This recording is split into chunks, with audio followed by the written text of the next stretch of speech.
SABMiller has now tried to answer investor concerns at the company's annual general meeting.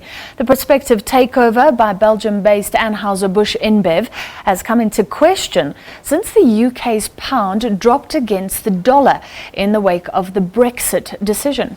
This has prompted many small shareholders to urge the company to rethink the attractiveness of the deal. Company director and chairman Jan du Plessis said the board of directors would consider the $107 billion offer when the regulatory process is complete. Catherine Drew reports now from London.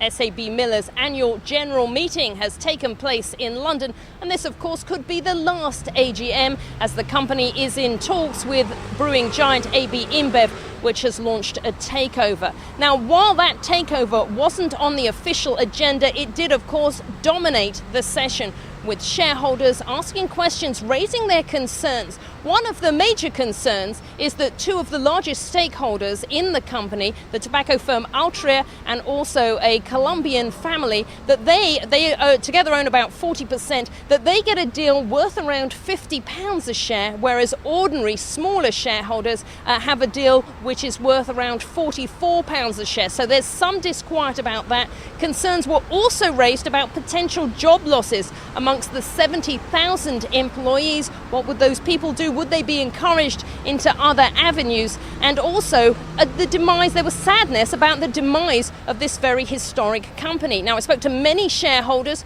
who said that they were extremely concerned about all these issues, and one agreed to speak to me on camera. Well, I'm a shareholder and investor. I'm not a trader. And this kind of thing helps the trader, not the investors. Investors have got two things in mind. One is dividend, another is share price appreciation. And now dividend will go, share price also will go, because at one lot shareholders will get money and then that money will vanish. But if you hold the shares in a company, at least you have got something asset in there. SABMiller company director Jan du Plessis took all these concerns on board. He tried to reassure shareholders. He said there wasn't too much he could say at the moment because the company is currently in the offer stage. But once this takeover moves to the documentary phase, then he and the board of directors would sit down and look at all these concerns of the shareholders about the fairness, about the job losses, other concerns that they had raised. Well,